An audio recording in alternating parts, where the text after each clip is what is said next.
បាទជំរាបសួរបងប្អូនទាំងអស់គ្នានៅក្នុងបណ្ដាញសង្គមថ្ងៃនេះយើងនាំគ្នាមកសាកល្បងជាមួយនឹងភេសជ្ជៈជំនួយដល់ចរន្តឈាមដើម្បីកុំឲ្យស្ពឹកដៃស្ពឹកជើងបានភេសជ្ជៈជំនួយចរន្តឈាមនឹងបំបត្តិអាការៈស្ពឹកស្រពន់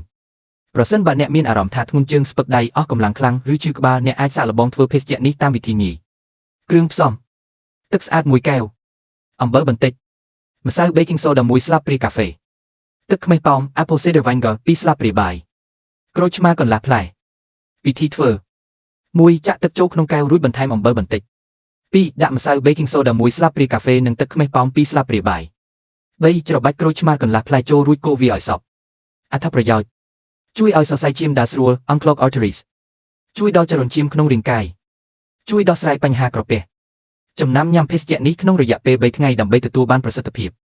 បាទជាចុងក្រោយនេះក៏សូមឲ្យអ្នកទស្សនាទាំងអស់មេត្តាជួយចុច like ចុច share ចុច follow page ដើម្បីទទួលបានព័ត៌មានថ្មីៗនិងចែកជូនដល់មិត្តភ័ក្តិដែលជាទីស្រឡាញ់របស់យើងផ្សេងទៀតផងសូមអរគុណ